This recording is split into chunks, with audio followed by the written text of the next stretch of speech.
Well, welcome to another live stream. It is Keith. Let me know if the audio and the video is 5x5. Thank you for joining me. This is Life Journey Production Studios. Again, I am Keith. Thank you for joining me on a Tuesday night live.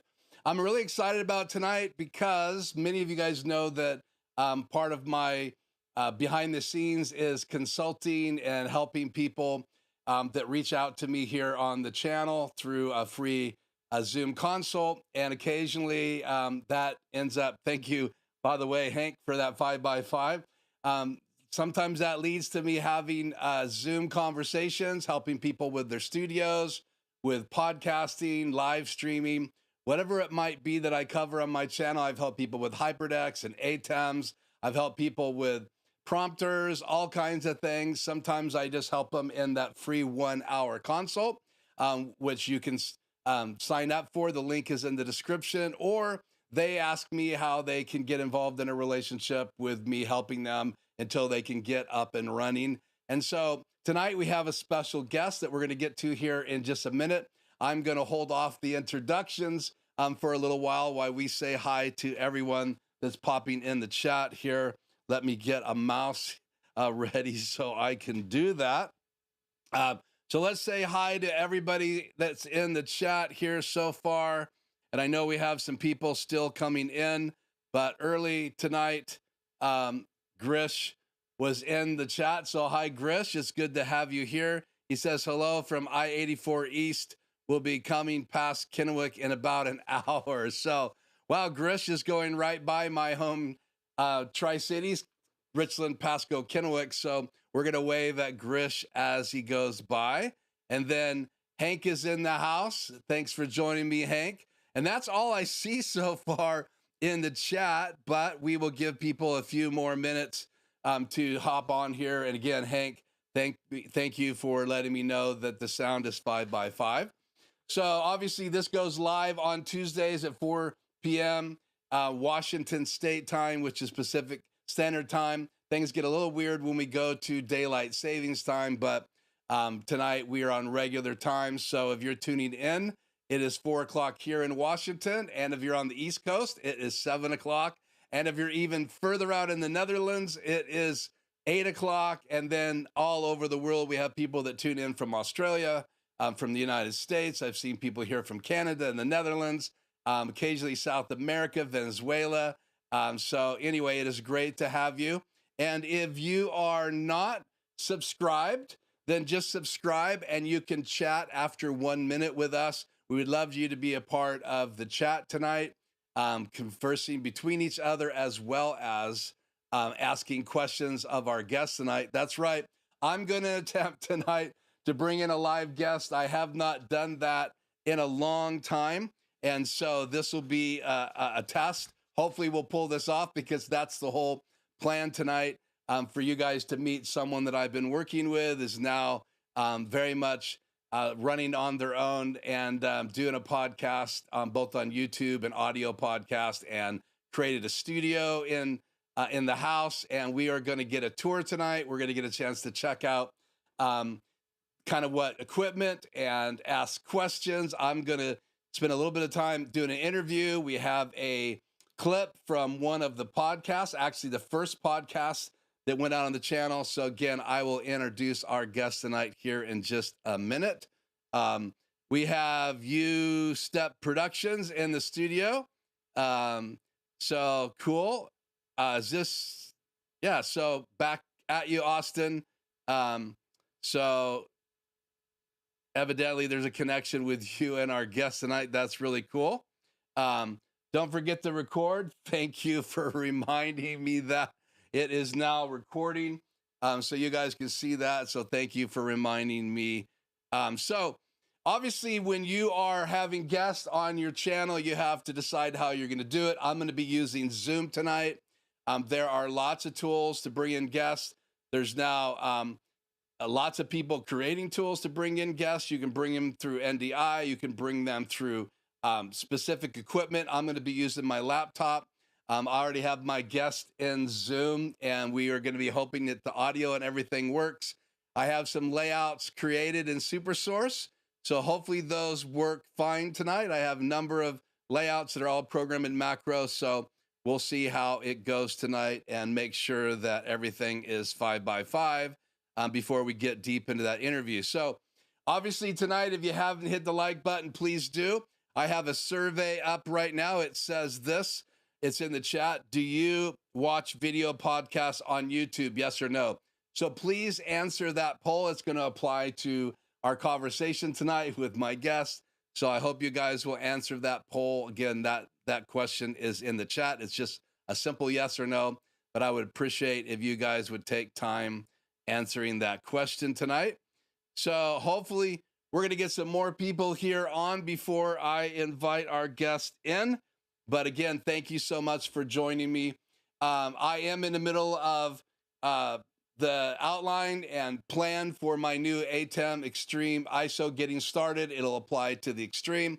It's going to apply to the Extreme ISO and to the SDI ISO.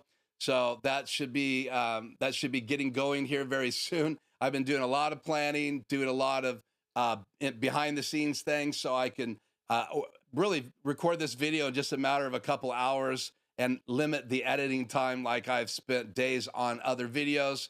And so again, that's just an update on that. Next week, we'll be back in the studio again on Tuesday. So make sure that you join us next Tuesday at 4 p.m. I have some interesting things to show you.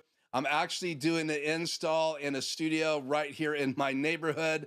So if you'd like to see some behind the scenes footage of that, that will be with me next week on the channel. Some of the equipment that we're installing, I had to unbox a bunch of things today. Even my wife asked me why I didn't do unboxings on some of this equipment. I told her we're just busy trying to get this studio set up. Again, another home studio. And we'll talk more about that next week. And I'll have some photographs for you. Again, if you have not subscribed to the channel and you're on with us live right now and you'd like to chat and share where you're from, and we'd love to hear from you, all you have to do is hit the subscribe button. 1 minute later, you'll be able to activate your chat and begin to talk with us. We would love to have you chat with us. Also, we're going to have a Q&A with our guests tonight. So be thinking of any questions that you have as we get a chance to do that interview. Okay, so one more house cleaning thing before I invite our guest in. And that is in the links tonight, I have both the guest channel and the first video.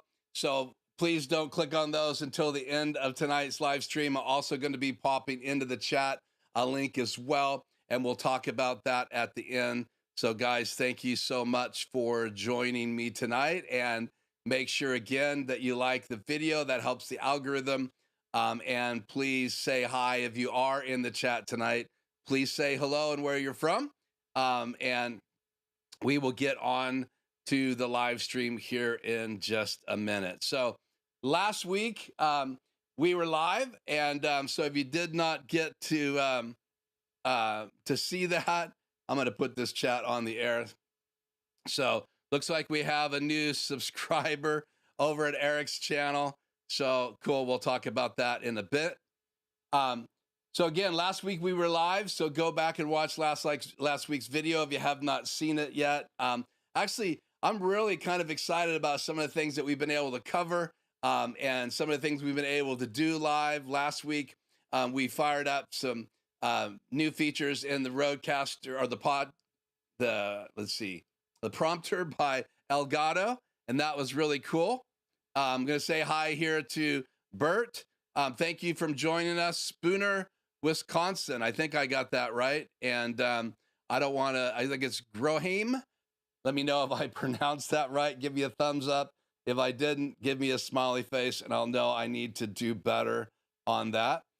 So we're going to pop over here in just a couple minutes and interview my guest. Again, some background if you're just popping on. I get to work behind the scenes with clients. I predominantly do that on Zoom. And so I've set up this studio specifically so I can show things. I have lots of different camera angles. I will show you guys, if you haven't seen these before, the camera angles. This is my camera 1 right here, and I have the lights. I can switch for that. Here is camera 3 over here. And so that's so people can see my desk. And then obviously when I'm live on Tuesday nights, I'm usually in this view. I want to make it kind of comfortable that you guys feel like you're in the room with me. You do get to see the multi-view, and you do get to know. I am actually streaming at a higher bit rate than I planned. So say a prayer. It looks like I'm actually streaming pretty high. That is crazy. I checked the settings before I went live, but it looks like I'm streaming at HyperDeck Medium or HyperDeck Low. So we'll hope that that goes really well. If not, if it crashes, we'll have to come back a few minutes later on the YouTube. So we'll see how that goes. So again, consulting is exciting for me because I had nothing but struggles getting started 3 years ago during the shutdowns. I kind of right before we shut down, I had retired from my full-time job and planned on starting my company for production, live production. And as that happened, I felt like I needed to go on live. So I decided to start testing equipment, go live on Facebook, see if I could use a webcam. Then I graduated up to a DSLR.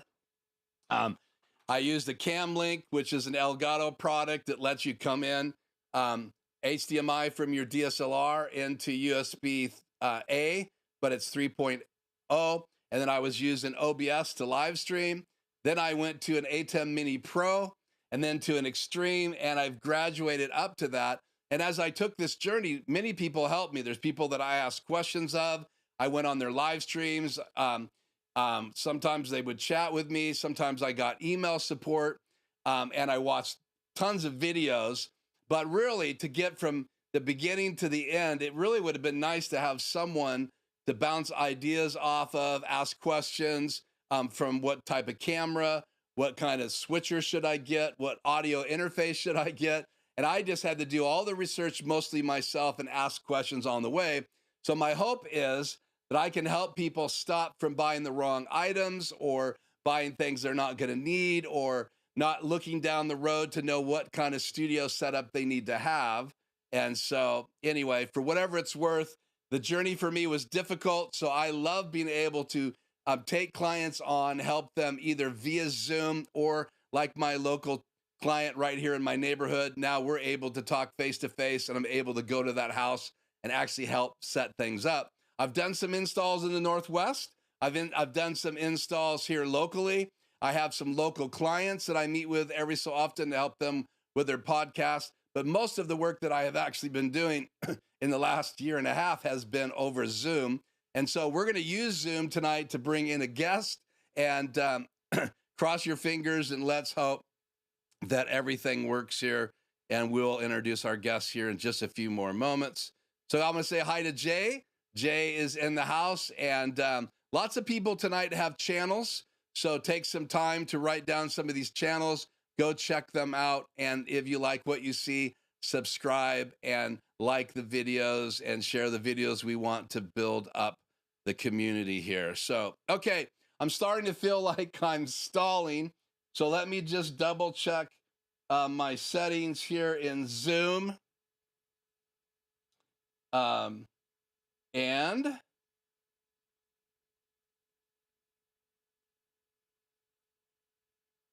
gonna unmute my guest and do an introduction here. So again, about 6 or 7 months ago, I think, and maybe my guest tonight can correct me. I was reached out to on my channel, and I started a relationship. And so I'm really excited to have Eric Levy here from Tucson, Arizona. He's going to be on with me tonight. He has a Career Insight podcast happening on YouTube. We're going to get a chance to see a clip tonight. We're going to get a chance to get a tour of his studio as long as everything goes right. It should be, we should have audio, and we should be good to go tonight. So you guys will have to let me know if the audio is good in the chat when I bring our guest on. So welcome with me tonight. Eric Levy from Tucson, Arizona. Let me just double check and make sure we're looking good here. Got to pin him full size on my computer, and we will transition over here to Super Source. And let me check my audio settings here, Eric, just real quickly, and make sure you are live. Cool. Glad you can hear me. I hope they can hear you.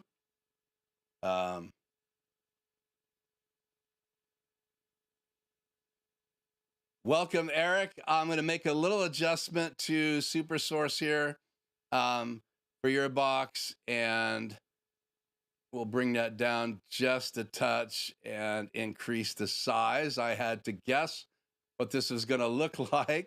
And so go ahead and say something. Let me see if we have audio. Give me 30 seconds here. Okay, go ahead and talk.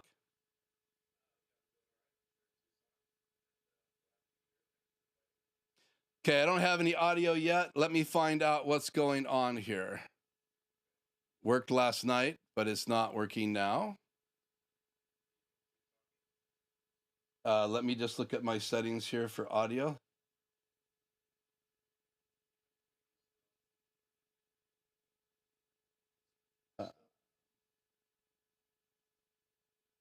I'm going to put my headphones on here, I think, and switch speakers here.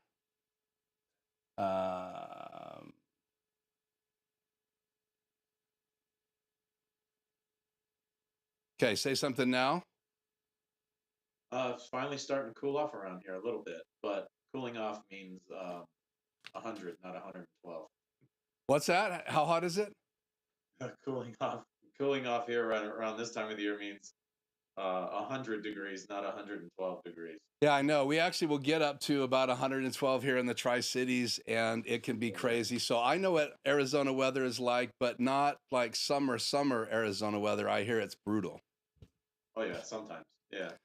Well, so give us a little background about yourself, Eric, and maybe what you're doing right now, and then we'll go on to talk a little bit more about what's happening in your studio. Well, I've been an attorney for right around 16 years, and I still am. I'm still licensed, but kind of wanted to get out of that traditional 8 to 5, so decided to try to go down the YouTube podcast route because it seemed like a lot of people were ending up making a living that way. So I'm giving it my shot. So building a channel. So your podcast, what's it about? I know it's called Career Insights, but tell me a little bit of background, what led you to go that direction? Because obviously it's a pretty specific direction, and I've watched some of your videos already. So talk about that. Yeah, so it's kind of funny because I've been an attorney for so long, but how I became an attorney was literally overnight. I made a decision to do that because the career path that I was following prior to that didn't work out. And I was talking to an attorney that I knew, and she was like, "Well, why don't you go to law school?" And I ended up doing that. Literally, it was either 24 or 48 hours. I decided to make that career choice. But the one thing that I didn't do was I didn't do a lot of research on becoming an attorney and what it would be like to be an attorney and things like that. So that was a big inspiration for the podcast. Was there's people that are young folks that are in high school or college. They really should be doing a lot of research on any career fields that they're interested in. And then you might have somebody like me, where maybe I want to make a career change into something else. I would still need to be doing some research to find out, what's that job market look like, things like that. So that was a really big inspiration for the podcast. Was somebody that's looking to get into a certain career field, this might be the first step for them in their research on, hey, what is it like to be that? Because a lot of times we think that we're going to get into something because it sounds cool, right? We pursue that, and we end up getting there and to find out that, well, maybe it wasn't so cool. You know what I mean? And that'd be a really big mistake if you had taken out a lot of student loan debt a lot of the time and things like that. So what I'm hoping for is this will be the start for whoever's looking to either enter a career field or change their career field, and to kind of start to get an idea of whether they want to actually do this. Yeah, it's a big decision, especially when I was coming out of school. I didn't know really what I wanted to do. So, Yeah, and yeah, there was no career fairs offered when I was mhm, in high school. So now I hear that they do that. There's colleges that you can visit yeah. and talk to people. But so, how do you think the podcast will actually help people know more about career paths? What talk a little bit about what happens in the podcast and how that would help anybody that would listen. So, so let's say, for instance, for being an attorney, like, you know what I mean? It's like, well, what's required? Like, well, a 4-year degree, then you have to go to law school. And that could be either 4 years full time or 3 years full time, 4 years part time. What type of debt are you looking? How much is it going to cost you? Yeah. What does a day look like? How much time and effort? What does the job market look like afterwards? Like, depending on whether you go government sector or private sector. Right. So, a lot of useful information that would be like a starting point. Like, okay, well, this school costs that much. Well, what if you're in state versus out of state? Because that's a big difference. You know Right. what I mean? So, different tuition rates depending on where you're living, whether it's a public school or a private school. So, there's all these different things that people that have been there will know that can convey that to people that aren't, that don't have any experience in that area. Yeah. So, like for instance, like attorneys, I know my future daughter-in-law is an attorney. She had to take the bar in both California, and then there was Yep. a bar that she had to take that was here in the Northwest that you could do like 3 states. So one of the things they have to do is take the bar if they want to be an attorney, and that's per state normally, isn't it? It is. Yeah. There are some states now, they have what's called reciprocity. So if you're licensed in one state, other states may honor that bar license, but you might still have to do their background investigation and their ethics exam for that state. Right. But a lot of the states now do have reciprocity with one another, which is really helpful because then you wouldn't have to take the bar, which is a 2-day exam in most places all day, like 8 hours a day, and it's very comprehensive. It takes a lot of work to study for that. So Right. the reciprocity rule is a very big deal. So now, how many years of college did you go to become an attorney? It was 4 years? Yeah, so 4 years for undergraduate degree and then 3 years full time, so seven total. So is that your day gig now? Part of it is, yeah. I also coach CrossFit too, so I'm a CrossFit coach level one. Yeah, you look like you're in shape. Maybe I need some CrossFit. So when you came up with this idea, how long ago was this podcast idea? How long has this been brewing? Oof. At this point, almost 2 years, about a year and a half to 2 years, somewhere between that time frame. So when did you decide that this was going to happen and be a video podcast and you were going to take over part of your house and turn it into a studio? So tell us a little bit about that whole process and thought process. Yeah, it's kind of one of those things that like you always are pondering something. Right. What's that one thing that you're thinking about that you really want to do? And the only way you're going to find out is actually doing it. And, I had talked about it in my mind and with friends for, quite some time. And, the realization just really comes down to like, if you don't do anything, it's never going to happen and you'll never know. Right. Versus if you take that leap, you'll find out. You know what I mean? So I'm on that path right now where it's like, well, we're going to find out. I don't know where this is going to lead. I have big hopes for it. But, I'm giving it everything that I can, Right. and yeah, we'll see where it goes. So I got a chance to join you in a journey. How long ago was that? I can't even remember. I think it was about 6, 7, 8 months ago. It's been a little while. And how far were you, and how did you find out about this guy here? And Yeah. what is the experience? So What has the experience I been had like? Brutal honesty. What is the experience like? Did I help you? Was I oh, going too fast? absolutely. Yeah, so it started off like I had done a ton of research up front. I had watched I don't even know how many YouTube videos on like cameras and switching and everything that you would think that you would need: microphones, boom arms, the Roadcaster, the ATEM, a new laptop. And I got to a point where once I had accumulated all this equipment, I was like, well, I don't even know what to do with this. So then I'm going back on YouTube, like, how do you hook up an ATEM to this? And then I came across one of your videos and the thumbnail was really good because it really laid out. I was like, oh, this is what I need right here. Yeah. And yeah, That so good job on the that thumbnails. was the ATEM. I was thinking, what would attract me? That was probably the only good thumbnail I've done, in my opinion, is that ATEM Mini You Pro had, getting started. I think you had the diagram too, so it was like A10 Yeah. to CTEC monitor or something like that. Oh yeah. Okay. And So I know which video it is now. Yeah. that that I started watching that, but even you can watch, your videos are great, but it doesn't really matter. You're always going to get to a point where, because you don't have the experience, Yeah. you need somebody there to kind of like, oh, well, this is next now. Right. So then I remember reaching out to you, and we had a conversation, and man, it was so helpful. Like I mean, I should have hired you way, way long ago, because Yeah. I would be so much further already. You know what I mean? But so Yeah, and I don't really, I I hadn't promoted a lot. It was just one of those things where I thought, if someone finds me and they reach out and take advantage of the 1 hour Zoom, if I could answer yeah, their question, literally, I didn't even bring up that I had a consulting program. I remember one guy going, "So this is it? Is there a way to get another hour?" And I go, "Are you asking me to continue helping?" He says, "Yeah, I didn't. I was yeah, hoping you would." So again, yeah. so what was the value? And talk a little bit about what I helped with, and how much how much did I help you, and how much did you really still have to continue doing on your own? Because I really believe it's a high percentage you still have to be willing to do on your own. Oh yeah, absolutely. Yeah, I mean, your assistance is absolutely, very valuable. It's just like you're saying, you can have a coach there telling you what to do, and then you start doing it, but there's going to come a point where things are going to like be still foreign, Right. and so having that coach yourself there to like help out, like whether it was through a text or a phone call or the next meeting that we did. Right.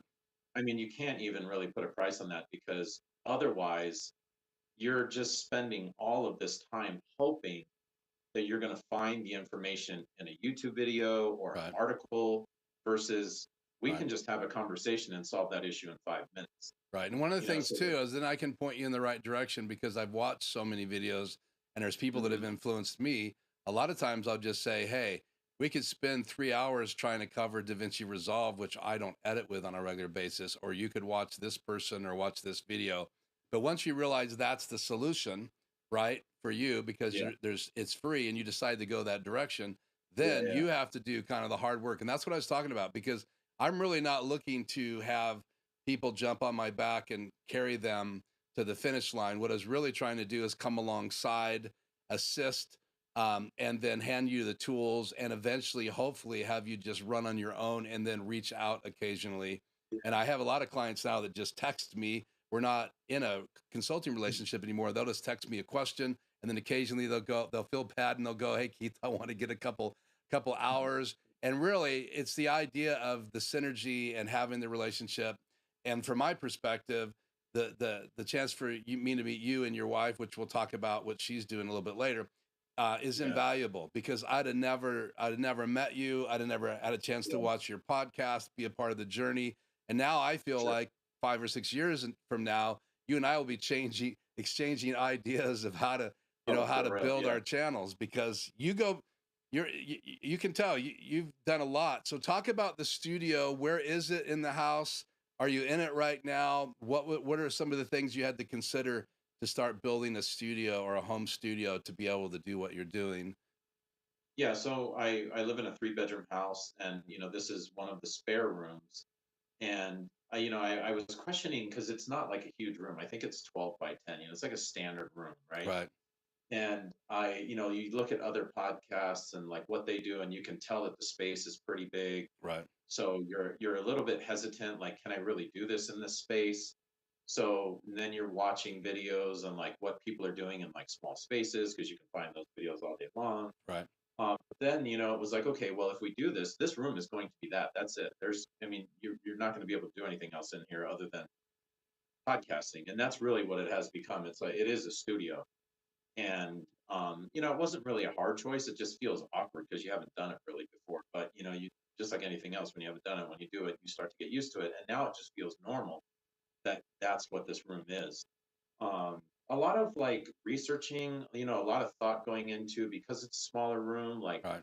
how are we going to do the walls, like things like that, lighting, because like for instance, like when you have like your main key light, that light is a pretty big light. Yeah. And they have these stands called C stands, and they're really big and they're pretty heavy. And you almost need a sandbag to hold that thing down. And it was Right. like, we tried it one time and I was like, this is not going to work.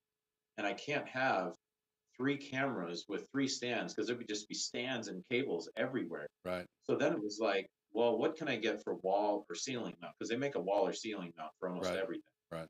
And that was huge. Cable management was another big thing for like a smaller studio. I mean, any studio, but especially like a smaller one, because I want to be able to vacuum the floor and things like that.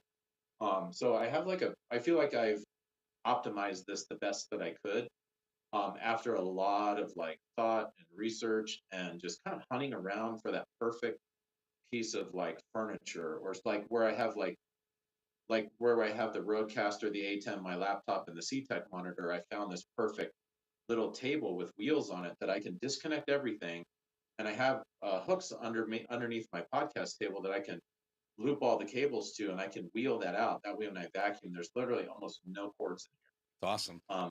And Everything's and off you're the not ground, in and there I'll show alone. everybody that when we get to that Yeah, point. you're bringing guests for everybody tonight to understand. You're actually bringing guests inside your studio and doing real like interviews, right?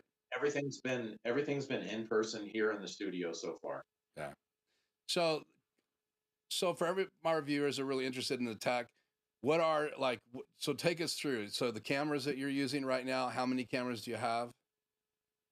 I've got three Lumix. They're Panasonic Lumix G85 cameras. Okay. And you're using all three of those, so you have three different shot angles, which we'll see in the clip tonight. Yep. Yeah. Yeah, and that was a big deal. I wanted to have like the multi-camera option, but I had also watched and read that like the three camera editing was very time consuming. So then I started researching. I'm like, well, how can I cut down on that time? And then I came across like the video switchers, the ATEM Right. series by Black Magic Design. And the more I got into that, I was like, okay, I have to go this route. I don't know which one yet, but I need to go this route, because then I knew that I could be, or not me, but somebody could be switching Right. as I was recording, which makes the editing, like, it cuts it. I mean, I don't have to edit any camera stuff. Yeah, It's already. I'll record. Sometimes I have ISO, so I can record all the different camera angles. I'm only using one right Mhm. now, but I rarely want to go into that file and Oh start yeah, editing. I like to just do my best job I can live. That's why I like live. I feel like it's interactive with the people that are there. It's so when yeah, I'm podcasting or when I do my wife's podcast, we're not live, but I do all of the camera switching, and we pretty well live with whatever I live. Normally it's one shot, but yeah, occasionally I'll do some behind the yeah. scenes shots. But you're doing three angles. So talk about real quickly those three angles, and then we'll talk about how do you see yourself? What are you using for a confidence monitor? What are you using for microphones as well? So what angles, what shots are you using right now? So the three angles are the typical, regular podcast. Like we're sitting across from each other on a table. So the camera one is both of us in one shot, Okay, wide shot. looking from the side. And then there's another camera across from me at an angle that's going to get me and only me. And then there's another camera that's across from the guest that will Right. only be the guest. So it's basically like a shot of me, a shot of the guest, and then a shot of both of us from the middle. And so And that, when you record, someone's doing the switching for you?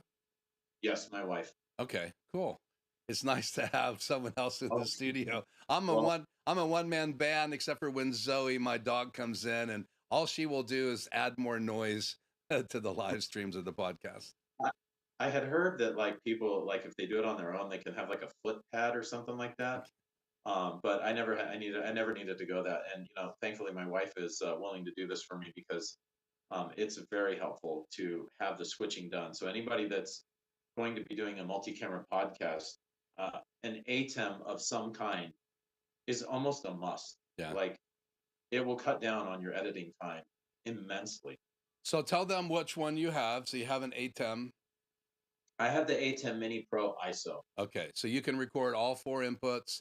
So you have everything, and if you want to change the edit at the end, you can open up the DaVinci Resolve XML file and then change that. A lot of people don't. I think most of the people that would normally attend tonight's live stream will know that, but people listening later is that's a Yeah. huge thing. The fact that when you get an ISO, you go to that next level of having that XML file that you can actually then Yeah. go change some edits.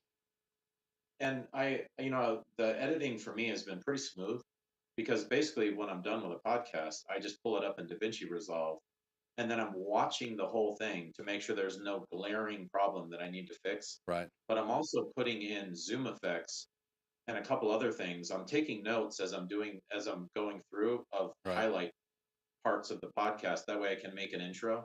Right. Because every podcast that I do has a minute intro of like highlight parts Right. that has like music in the background.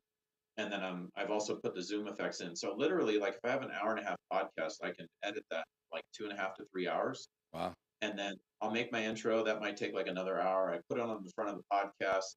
I render it, and then it's pretty much done. So the editing, and this is with me just starting.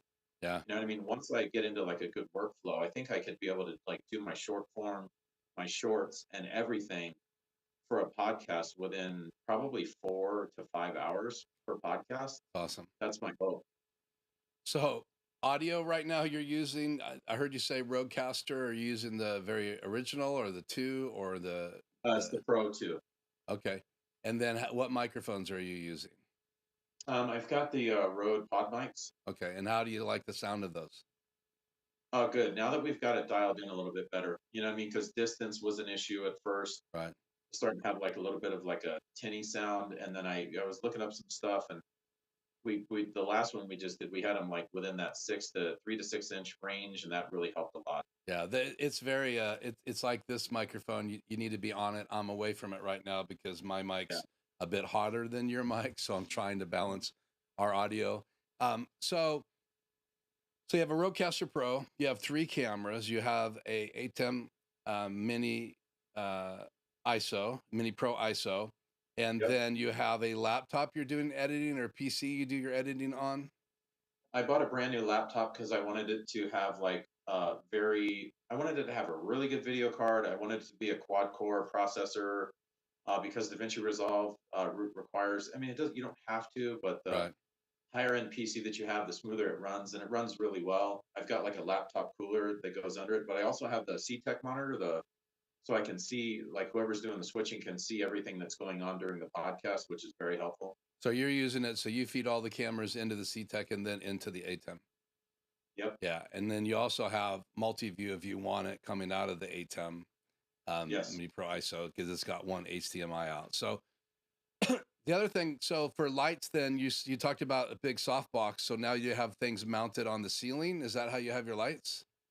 I have the main key light on the ceiling. I just got some more panel lights that are on stands, but I need to make a bar to go across the room that I'm going to have these, and I'm going to have these as hair lights. Okay. I've been using some smaller like aperture lights, but they're not really like great for hair lights. I need more power, like more like like lumens or something like that. So I've got these panel lights. I'm actually using one right now for this. Cool. But once I get that bar going across the room, then I'll be able to have like, because you can almost kind of see my key light is acting like a hair light right now. Yeah. And then I have the panel light like literally right here that's kind of like shining on my face. So this is how I would like it to look in the podcast, but I have to get it all set up. Looks really good. I'm glad we got a chance. So for those that are listening, we were able to do a little test yesterday at 3:30 in the afternoon, just so I would feel semi-comfortable that I was going to be able to get audio in tonight's live stream. And okay, so the other thing I wanted to ask about is you said you have the CTEC. Is that the only? I noticed in one of your podcasts, you guys were showing some slides. You know, the podcast we're going to see a clip of tonight will actually see slides inside the podcast itself, but you guys were looking at them. So you have a monitor somewhere in the room that you can look at slides and stuff at? I do. So I have like a separate workstation that's not like podcast related, but I have an HDMI. It's the 4th HDMI out or from the ATEM. Right. That I run to, because I have 2 screens on my other computer setup, and I just run that HDMI to that, and it's literally right in the middle of both people, so we can both look at that. Okay. And then we do the picture-in-picture. Like that's one of the things that we worked on. Was we set up picture-in-picture on the actual podcast screen, so that when we're talking, whoever's watching can see what we're looking at. So it works out really well. Cool. Well, so the other thing I wanted to ask you before we go to this clip, this is going to be the clip. I think I told you you haven't seen it yet, but you've seen, obviously Yeah, you've seen the whole yeah. podcast. It's your first one, and I want you to kind of intro the relationship that you have with your, with your longtime friend and compadre. Yes. But let me ask this before we move on. What other hurdles did you experience? I mean, obviously you have the technology, the equipment that you're using, lights, setting up the studio, building the doing the backgrounds, and everybody's going to see the backgrounds. And you have two right now. You're in front of your wife's black Yeah. background, and they're going to see your wood panel background when they see the podcast. What were some of the big hurdles that really that you were able to get over along the way of building a home studio and getting ready to start recording? Is there anything that jumps out to you that were huge hurdles? I think the way that we have the room set up, like that was a big hurdle first because it was like I wanted the wood paneling look, but I was like, well, how am I going to do this? Am I going to do this like with plywood? And Yeah, then am I going to put like pallet wood on the side of that? Because now that's going to be really heavy. yeah, You know what I mean? And but we ended up finding, and I'll be able to show it to you because I can flip the boards around pretty quick. cool. We ended up getting this 8x8 sheets of this like styrofoam from it's insulation that you can get from uh, Home Depot or Lowe's. Okay, Pretty inexpensive. I want to say it was like $30 a sheet or something like that, or maybe it was 40, right, but it's super light. And we made one side the way that my wife wants it, and then the other side is the kind of like wood. right, And it's actually drop cloth, like a backdrop from Amazon. It was like, I don't know, it was like $80 or something like that. We cut it, glued it on, and then on the other side, we have some velvet that looks really good for what my wife wants to do. That was, so trying to figure out how you're going to like manage a big space. But the other thing was just the amount of time that it takes to do all the research. You know what I mean? Because yeah, you want to make sure you're getting the right equipment. And the example that I would use is the cameras that I have right now. I almost didn't order them because I had already chosen another specific camera. I think it was a Canon, and I had decided to watch one more video before I ordered them. Thank God I did because in that video, this was something that I wasn't aware of, was that most of the DSLR cameras that are being used to record have 30-minute time limits to their recording. right, And that's because of some standard. I cannot remember what it is, but there are certain cameras that got around that standard. right, And the reason is because video cameras are cameras that record for longer than 30 minutes. So to right. get around that 30-minute time thing, there's some kind of regulation. But when I came across that, I was like, wow. And then I started watching videos on people that had those cameras and how much of a pain it was to try to edit because you can record hours on that camera, but every 30 minutes it's going to stop and then you're going to Right, have to restart it. right. So if you're wanting to get into video podcasting, you have to make sure that whatever device you're going to use, if you're using a DSLR camera, that it does not have the 30-minute record limit. That's huge. Yeah, so I And have a Canon 5D Mark III, and it times out. So there's cameras that time out, yeah, and then there's cameras like my EOS R and my Canon 5D Mark IV. If I have a dummy battery in them and I'm only using the HDMI cable out and I'm not pushing record, they have yeah. the same time limit. So I totally understand. So besides that camera issue, what is there anything else that you would say that anybody's thinking about doing a podcast? What about like you're doing a video and audio podcast? What about getting YouTube set up and getting audio podcasts ready for release? What's that So been like? it wasn't setting up the YouTube channel and stuff like that wasn't as bad as I thought. The hard thing for me right now is trying to find like my workflow in because I have the long form, I have the full like podcast Right, on YouTube right now, but I also want to make shorter versions of about like 10 to 15 minutes. But then I also want to make shorts, the actual vertical videos that right, are anywhere from 5 seconds to like a minute long. And so trying because it's a vertical format video, it's different in DaVinci Resolve. So right now I'm trying to figure out like how to actually do that. right, Because when you do the vertical format, it like adjusts like the zoom automatically. So I need to figure out how to like adjust that. I haven't really gotten to that yet. And like I'm just happy that I'm actually like have the episodes out and they're right. there for people to watch and things like that. But that's I guess just getting into like a rhythm with my workflow, like actually editing the podcast right now, just the full thing, putting in Zoom effects, taking notes on the highlights and then making the intros. I Right. feel I feel really good about that. It's kind of like the extra things that I need to do to kind of Right. generate more views for the longer form stuff Yeah. Well, I that think watching like Tucker Carlson and some people that are doing home studio type podcasts now, and then he makes shorts. He's using the camera directly on the guest and the camera directly on them, and he's editing those separate because typically you can frame it so that a portrait like we're doing right now works with just the guest camera or your camera. The wide yeah, shot yeah, doesn't. The wide shot doesn't work. So what I've noticed, just maybe to help you get going, is that they're taking that ISO file and the other ISO file. okay, They're taking their clips, and then they want to get you. They're even using more reaction. Like if there's a real dialogue and not just a yeah, monologue going on, they're cutting back and forth. And so that's a new build in DaVinci Resolve using just your two shots. Without an ISO or recording in the camera, you wouldn't be able yeah, to do that. But the good news is you have all three ISO files that you can do that. And then you can cut to a wide shot if you want of just you yeah, and him, but it's the same thing. You're gonna have to crop this side or that side. And I've done videos for clients before where I had to take their widescreen video, bring it uh-huh. into a Premiere Pro, and then track it. I literally Well, see, had, this yeah, is like a perfect example for anybody that's watching right now. Is that like I had totally spaced that I have all three cameras on separate files. yeah, So you saying that, it's like, oh, duh. Like, why don't I? Yeah, I could just go and get that one camera. yeah. So you get So those though in your notes. You go, that is a short, that statement there, and then you could yeah, just pull that out of the ISO mhm, files. That, in my opinion, for anybody that wants to do a podcast that's listening tonight, and yes, Tony, we are going to give you a tour of the studio. So yeah, he asked me a while ago. So there is a studio tour coming. There's a clip coming. We're going to spend pretty much the whole night till about quarter after talking about Eric stuff. We may be on a while after he's gone, and we're going to really talk about podcasting tonight. So stay with us.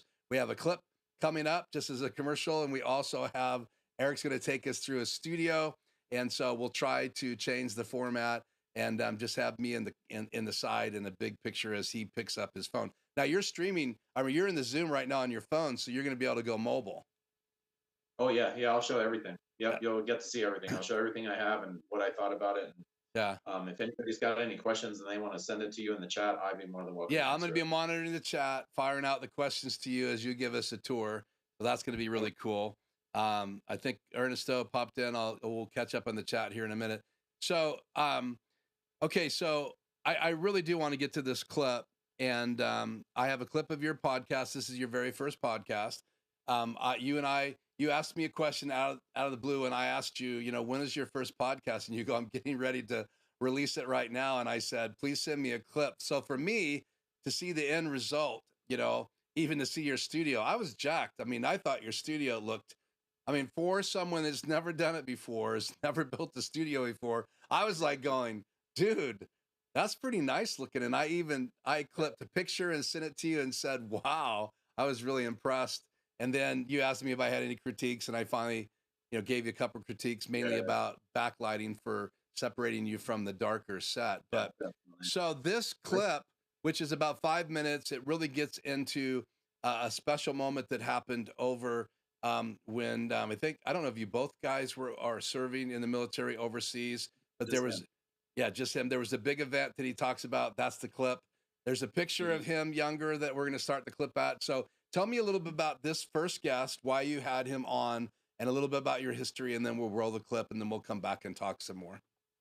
So Sean, I went to law school. We were in the same class, and he's I think he's the only one that I really stay in contact with, and that was say 17 years ago, right? So we've stayed in contact that whole time, and he lived in California, and he was moving to Texas, and I was like, man, you got to stop by, what I mean? He's like, yeah, I'm gonna come by. So he was driving through, Hmm. and I told him, I was like, hey, we have to do a podcast. This is like the only chance that you're gonna be here in person.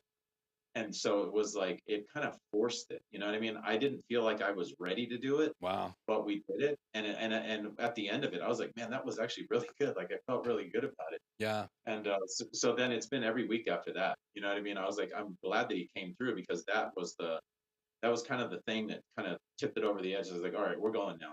Yeah. And And I think conversational uh, podcasts like that are really easy to get going on because especially if you know the person. So I think it was an A+ start because you guys had history, you had common ground with your careers. And so you might share a little bit about that later. But so this podcast was about what, hour and a half long, or do you remember how long? Yeah, just about an hour and a half. Yeah. And it went so fast. Like I couldn't believe we had been there for an hour and a half. It was really good. Pretty cool. So I should have a clip ready here. I'm just trying to get back into my macros here and see where that clip is at. And so we'll have to both be quiet because the video is going to be playing and they'll hear us. You can laugh if you want to, if there's something, but let's see, where is this? Roll career clip. Here we go. OTS for the JAG Corps, just doing some, looking like a military person, doing some ropes courses and some battle stuff. So, were you scared? Yeah, I was terrified. And that rope was like on my groin. It didn't feel good. It didn't feel good. Dude, look at that young man. Yeah, I'm that young back. So this was me as a first lieutenant right when I entered the Air Force. Big smiles, no facial hair, a lot thinner. One little ribbon on my jacket. What is that ribbon? That's the National Defense Service Medal that you get for joining the military during a time of war. Yeah. So this was one of our JAG school trips that we had. We visited Washington D.C. for a week, and we went to the Air Force Memorial. And so this is that's cool. This is a group of my JAG classmates and myself standing in front of the Air Force Memorial, which is right outside of Joint Base Andrews in Maryland. Yeah, I was actually born there.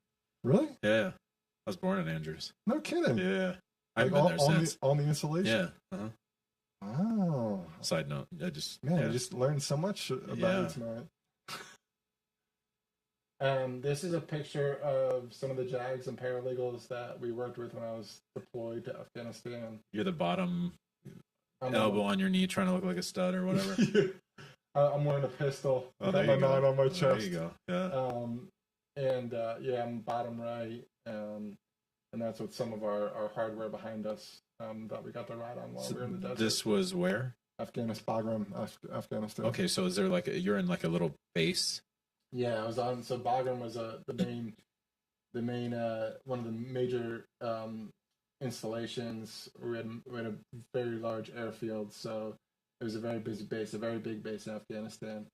And this is right outside the detention facility that I worked out. Mortars, rockets, everything. Yeah, we would have them come in all the time, and you shelter in place, bunker down. I was actually there when Bin Laden was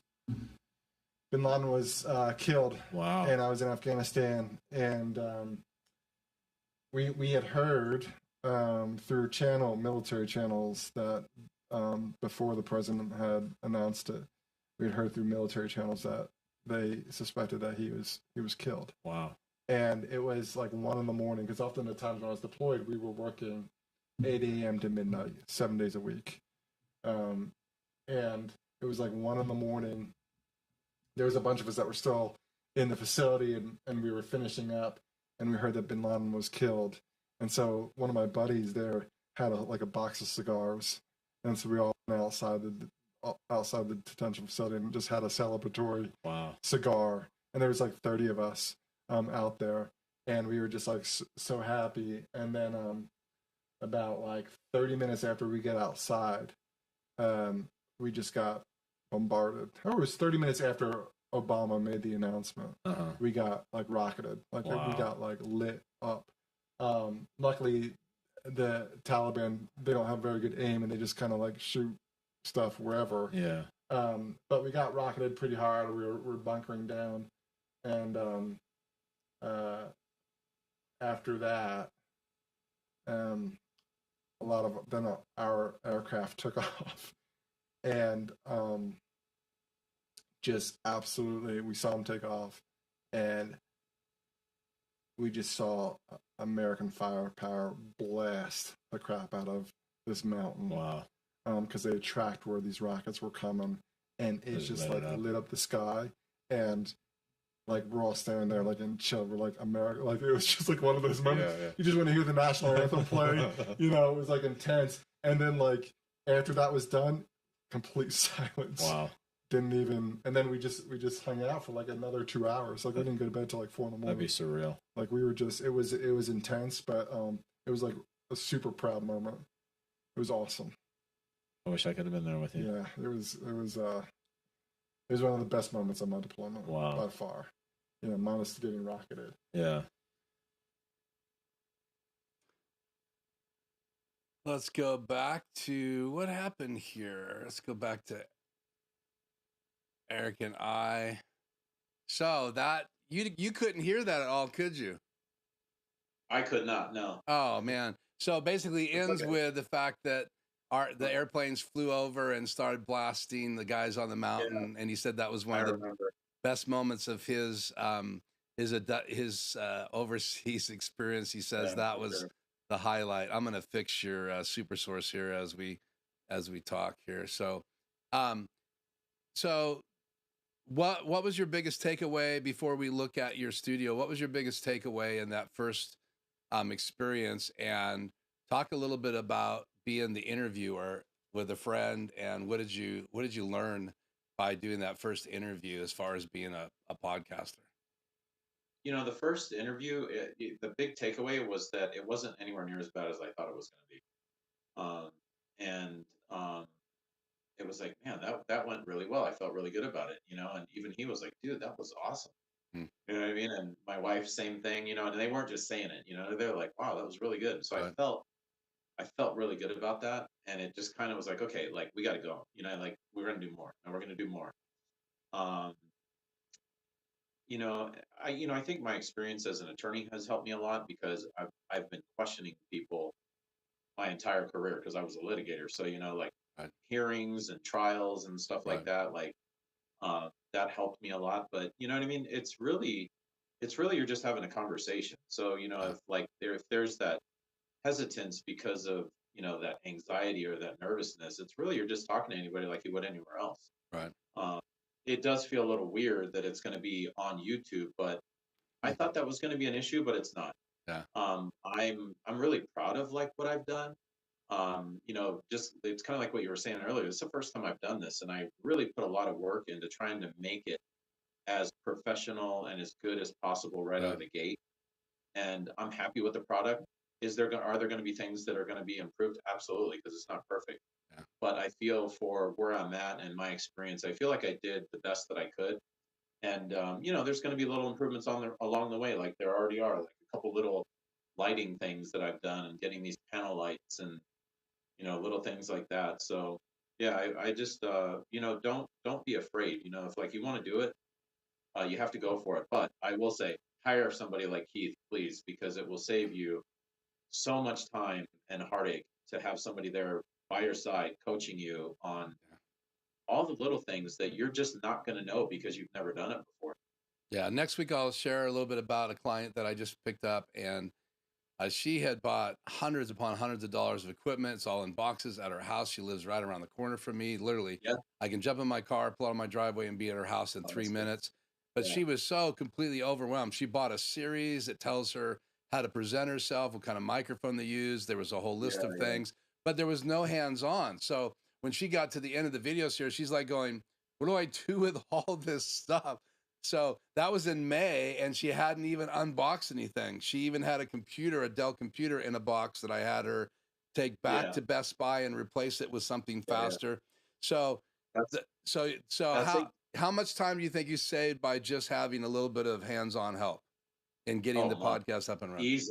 Easily months. I mean, probably five months at a minimum. You know what I mean? Like, because it was the same thing for me. I was like, okay, I have everything. I think I've got it hooked up right. But then I'm like, I don't even know what to do with it. Yeah. You know what I mean? And it's very overwhelming. Yeah. Practice makes perfect, but obviously until you actually dive into the deep end, which is live on YouTube, or wade in and swim to the deep end, which is like podcasting, you still have to fight through DaVinci Resolve. You still have to deal with lighting. You still got to get color the colors, the balance between the cameras, and that's been fascinating, Eric. And in reality, you know, I have a bunch of different clients.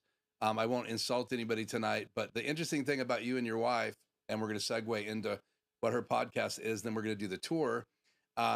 You would take little bites and you go, okay, so I want to try this. I want to do this. I want to get my hands on. And that was refreshing for me. I was wondering, like, are we ever going to get through, you know, the training, because you always wanted to hands on, but I think that's why your podcast is up and running now, because you kept committing yourself to learning how to do it at your pace, and not at my pace, but at your pace. And so talk just a little bit about that. And the wife's got a podcast. What's that going to be called? And when is that going to launch? And who's producing your wife's podcast? You know, so it's like what you said earlier, like you can only do so much, and then it's on the person that you're helping to actually take action and then try.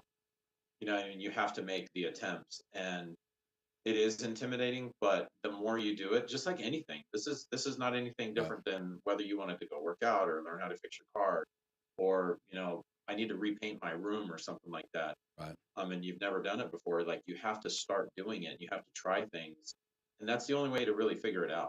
Right. And that was really helpful. You know, we would talk, and then, you know, I would get like an idea of what I needed to do, and then I would go try that. You know, we would go record like little clips, like little 5-minute clips, and like try to figure out, oh, well, this is what I need to do for this, you know. And even when we're doing the podcast now, every single one, I'm learning something. Yeah. Like the last one that we did, we kind of got to an awkward point in the podcast where the guest was talking about things that I was like, I don't know if we should put this on there because this is kind of related to your business, and I just don't know. So we just kept talking, and I said, like, we're gonna pause, and then I told him why. I was like, hey, when we talk about this later, I'm gonna redo this part. When we talk about this later, I want to stay away from this. Yeah. And then when we were done going through all that, I was like, okay, before we start, I want you to pause, sit still. And I just edited it today. Yeah. I took all of that out, and it looks totally fine. You can't even tell. Yeah. And I tell anytime I do an interview, I always tell them, I go, we're going to have a conversation before we go live, like you and I did yesterday. And I said, I want it to be natural. So I have a list of questions, but I don't want to get caught up. I want to be able to respond to what you're saying so it feels natural. But I also tell everybody and teach all my clients that when they actually do podcast training for me, I go, you need to have a conversation, find out what they're really passionate about. And then you need to let them know that I'm going to be doing some editing. This whole thing is probably not going to be on YouTube. So if you make a mistake, or I ask you a question twice or ask it a different way, just go for it. Because I may feel like I missed a point, or you were more excited when I asked it again, or they're really flat in their answer and you think it's an important point. So you just ask it again, and they kind of look at you. And then, you know, I always tell them, I go, if I ask it to you again a different way, then just answer it, because I'm looking for more emotion. But again, that's when we're doing like talking head videos or interviews or podcasts. But I know everybody wants to see your studio, but the last thing I want you to tell us a little bit about your wife's podcast and who's going to produce that, and when's that going to start? So my wife's podcast it's going to be a Christian podcast, and it's called A Light on Grace. And she actually just recorded her first video Monday morning. Cool. And it went really well. I watched it last night. I was like, wow, this is really good, sweetie. You know, like she did a really good job. And, you know, it was kind of one of those things where it was like, hey, we have all the stuff, you know, because she's been wanting to do something like this for a long time. Right. I was like, we have everything. Like, just go. Yeah, you know what I mean? Don't wait. Yeah. Don't wait anymore. And so she's finally started. It's probably going to take another month or so to kind of get it where she's, you know what I mean? Like probably within the next month, the first video will be out.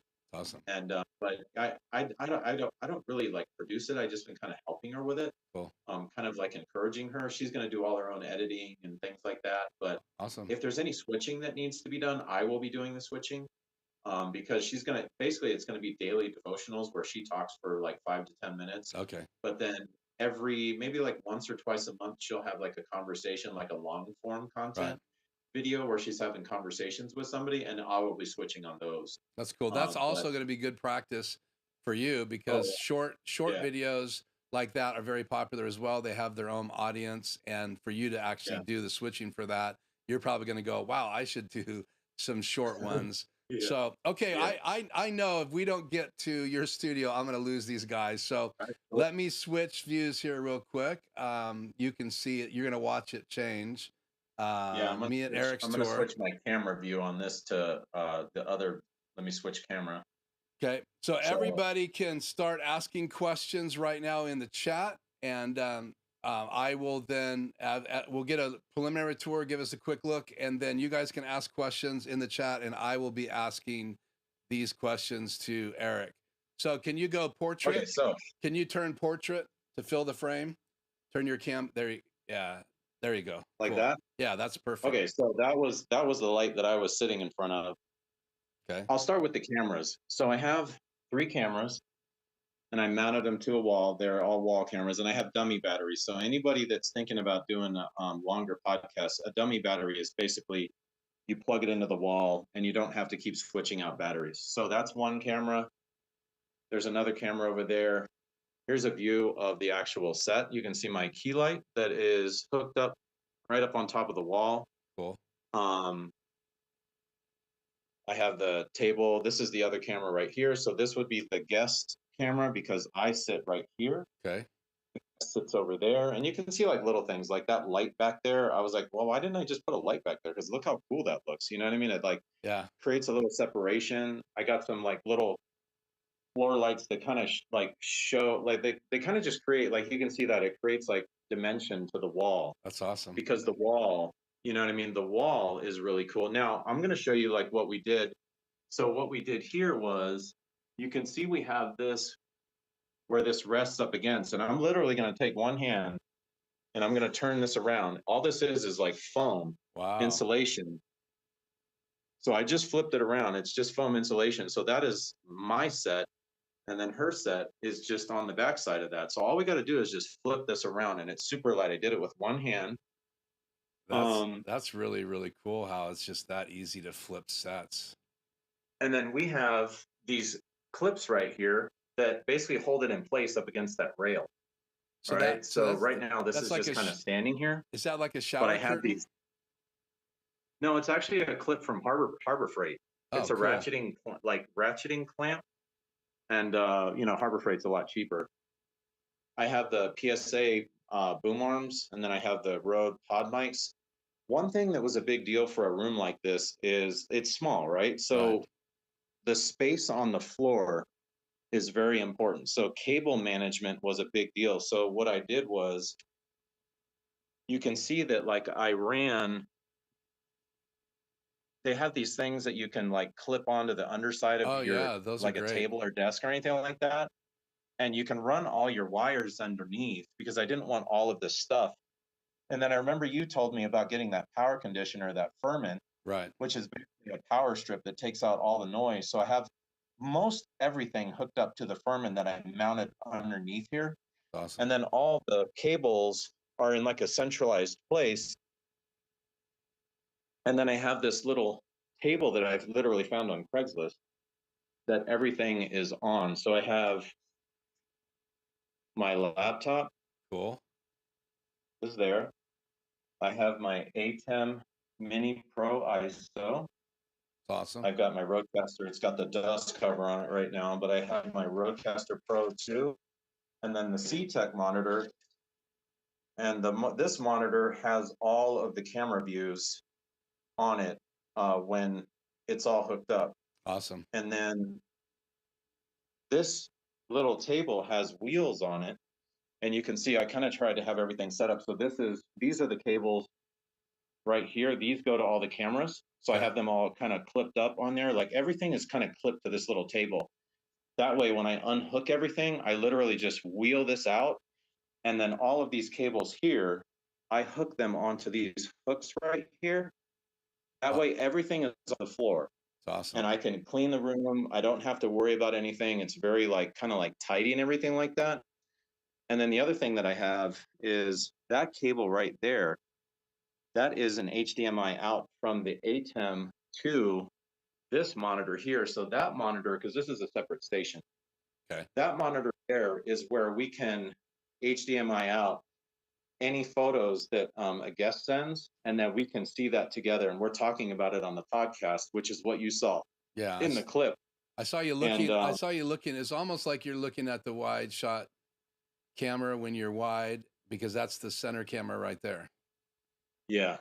Cool. Yeah. So the center camera is right there, and it's mounted and to so the this wall. is like, so it'd be basically here, and then I'm sitting right here, and then the guest always sits over here.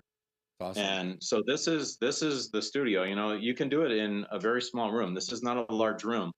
And there are ways to, you know, it took us a while to figure out like how we were going to do this, but I really like this because it's so easy to, I mean, literally, like I just grab it and it's so light. I mean, that thing probably weighs like 2 pounds or something like that, like 3 at most. And then the back panel, you have to unclip some things or turn the clips around. Is that how it works? Or so this one, oh yeah, this one, we just would unclip that up there. Right. And then you can see right there, that's the backside. We just flip it around. Yeah, it's awesome. So is that a hair light then you have clipped to the top? Yep, that would be the current hair light system. But what I'm planning on doing is I'm planning on running a rod from here all the way across to there. Right. And then I'm going to have these panel lights, because I have 2 of them, these newer panel lights, right, that are going to be kind of shining from like around here that way, because I don't have a lot of space behind.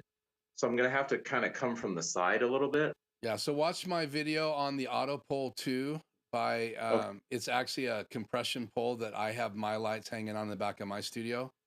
Yeah. So this light over my head right here, if you can see, I do. Yeah, that is on an auto pole, and I can undo that and move it anywhere in the room. You could turn it. I could do it from floor to ceiling. So they're really nice because you can use those Manfrotto super clamps on them, and then you can move your lights up and down the pole. So you're not having to put any screws on the wall. It literally uses compression, and it can handle the light. It can handle those lights, and so that's awesome. I'm not getting any.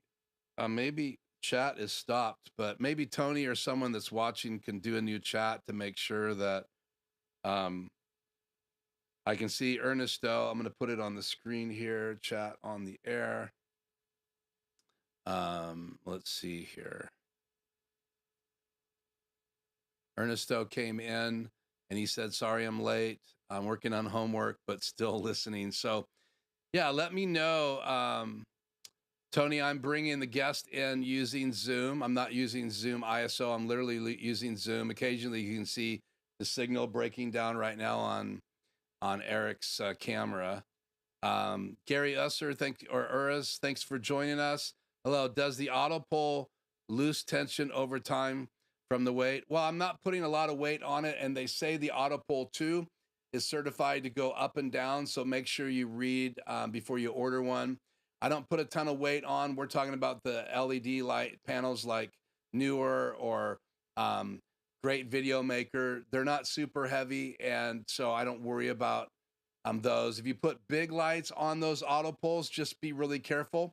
But they can support a lot of weight. People use them from floor to ceiling, and there's some industrial ones that you can use. Like people will use them for hanging tools and stuff on. These are designed for like backgrounds and things like that. So just search on my channel, go to my channel, search on auto pole 2, and you'll see my video on the auto pole there.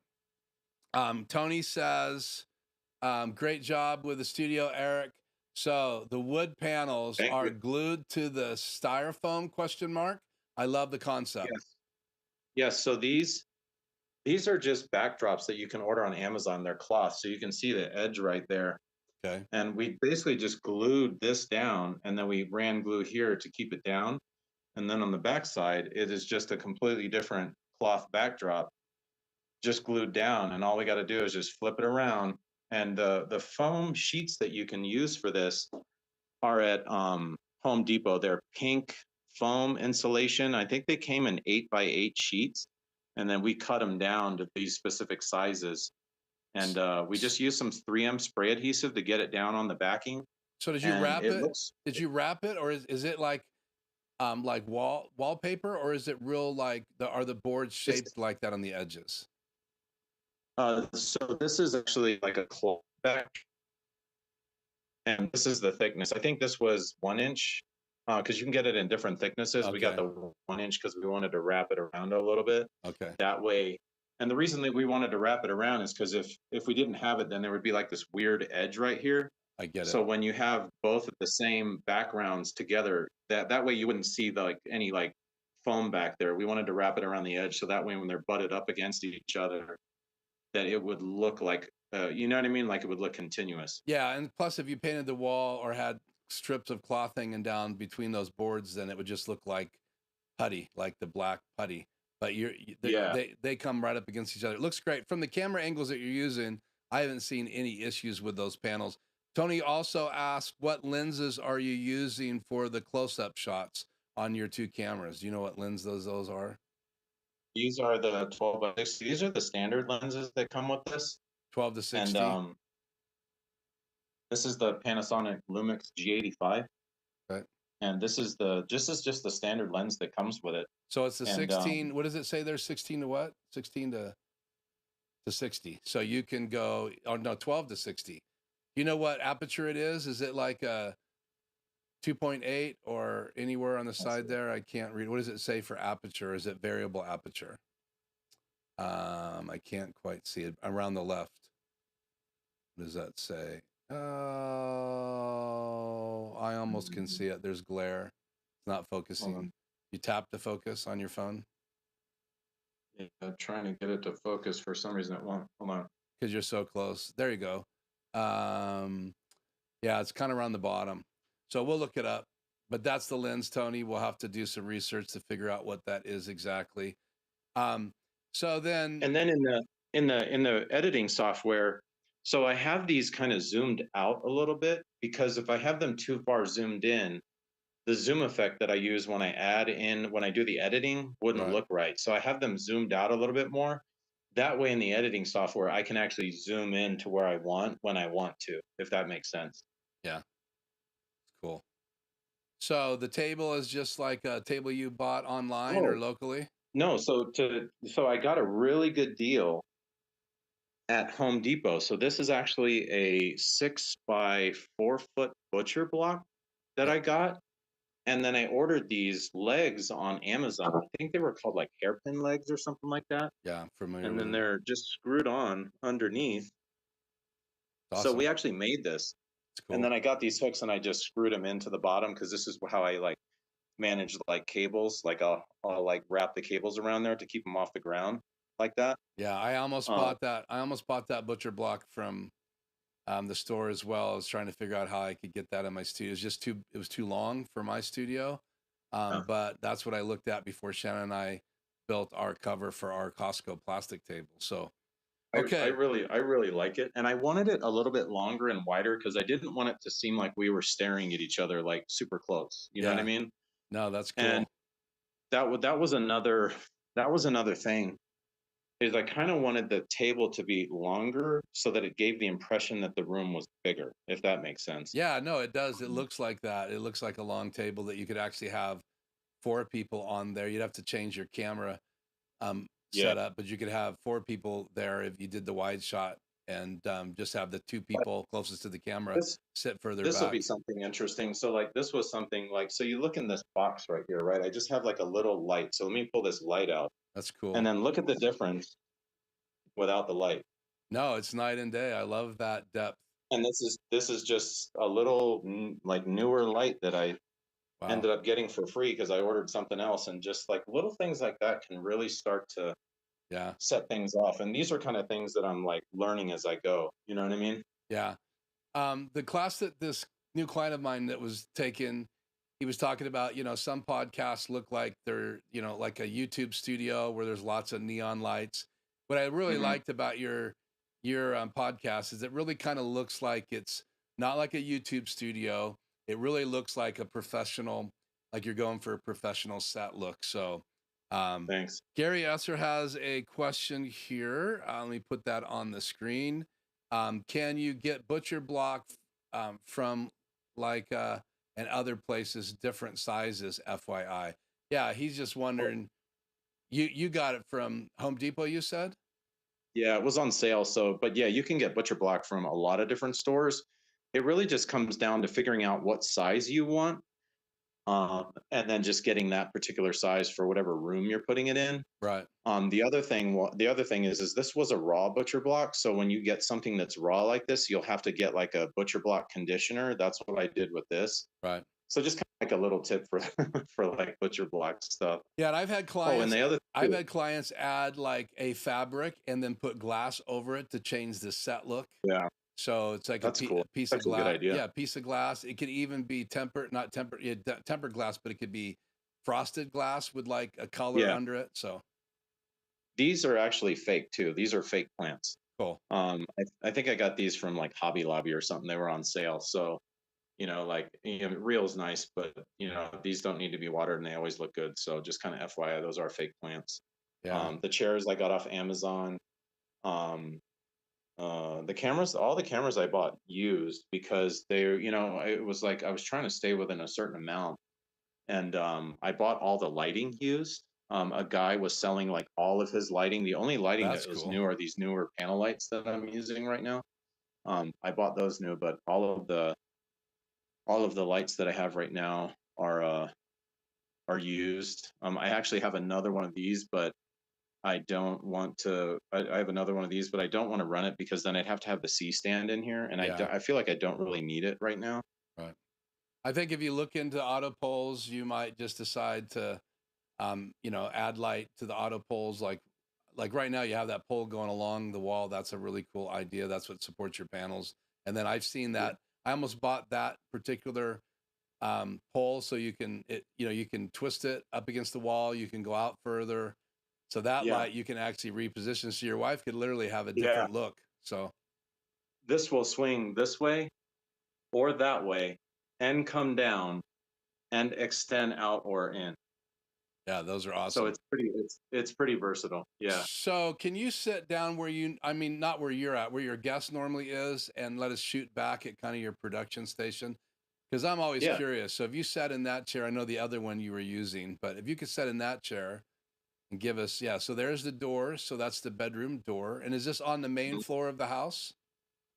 Yeah. It's single story. So there's the camera view, like right there. So your edit desk is right up against the main podcasting desk, and then your switching desk, and then you have the big desk behind it for doing all your editing. Yeah, and this desk will be right there in that corner with the door open, and Holly will be sitting like right in the doorway. Okay. To stay out of the view of the cameras. Okay, so she edits over there. That's why that table's portable.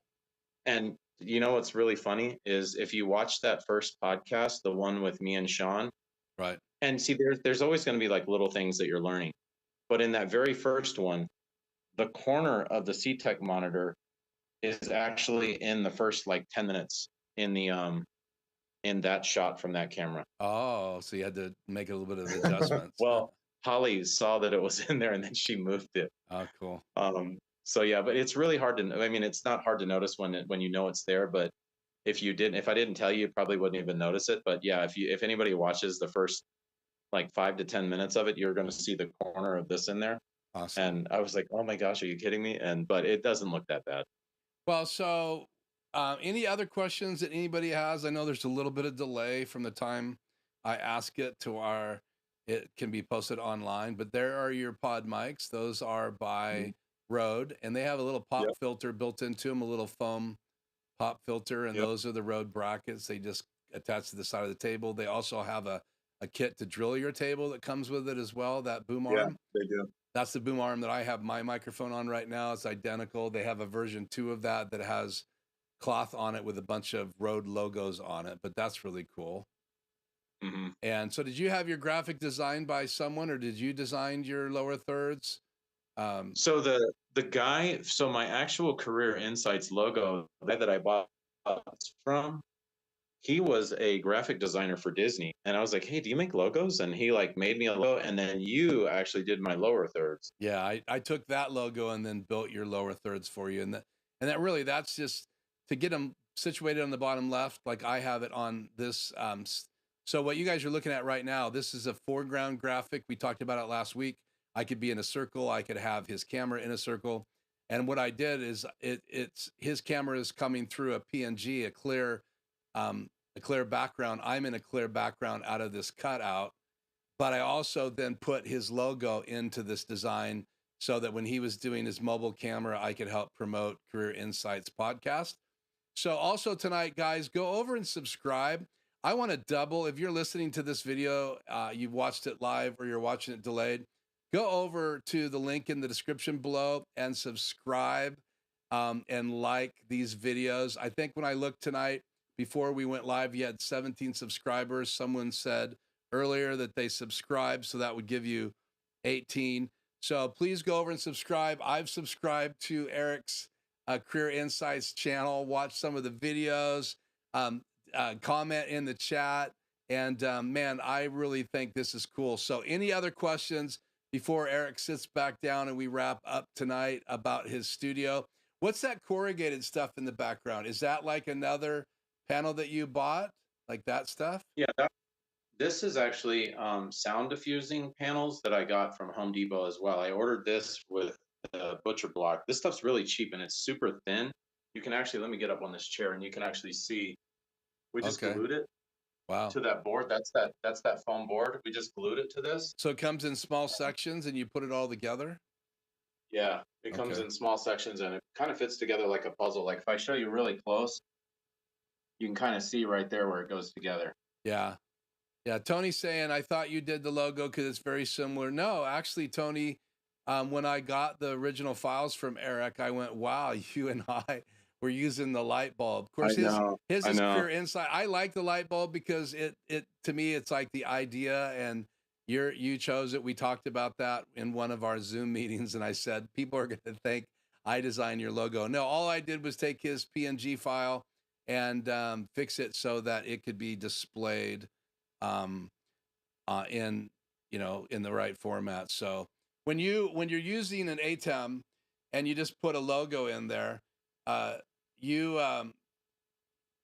have to figure out where you want it. You can use the flying key feature and put the logo on the bottom left. The easiest thing to do is just bring it into your editing software, make a box the size as a full frame, make the box clear with no out border. So basically in Adobe Illustrator, I just make a widescreen box.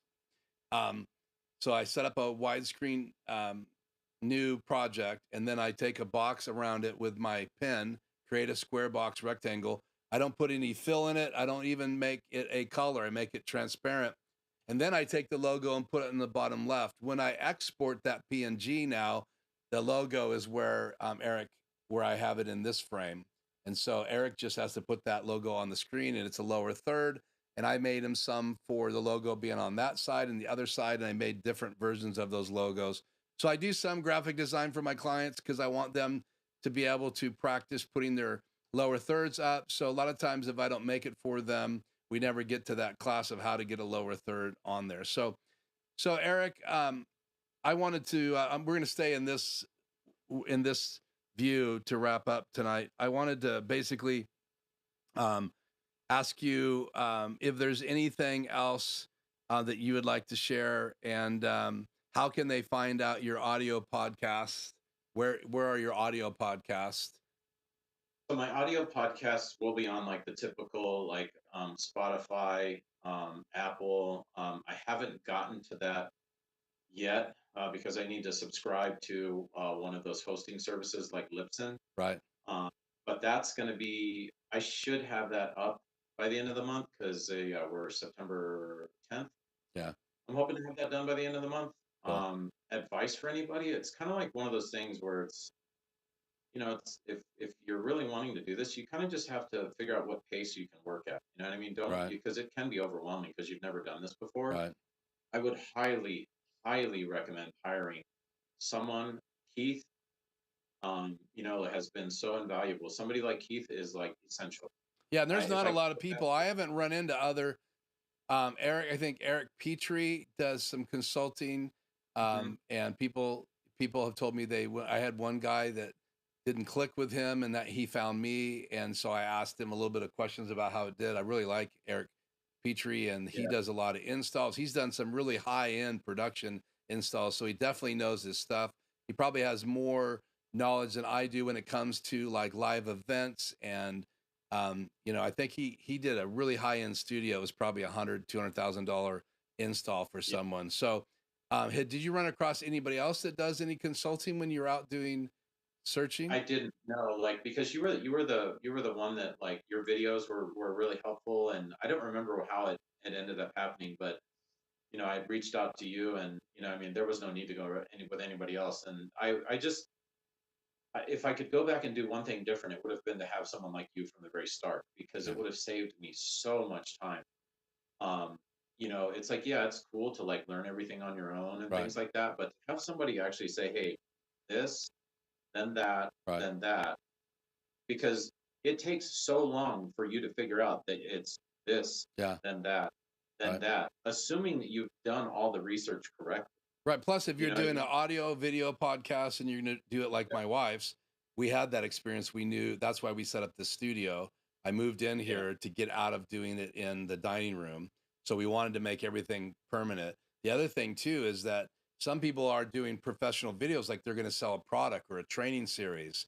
That's what I'm yeah, doing with a client right now. So she does a lot of Zoom training like I do, but she's also going to do these professional talking head videos, and they have to look differently than a studio. So she's going to have two sets. So knowing where you're going, like Tony, who asked this question, I'll just bring it up here so he doesn't have to wait.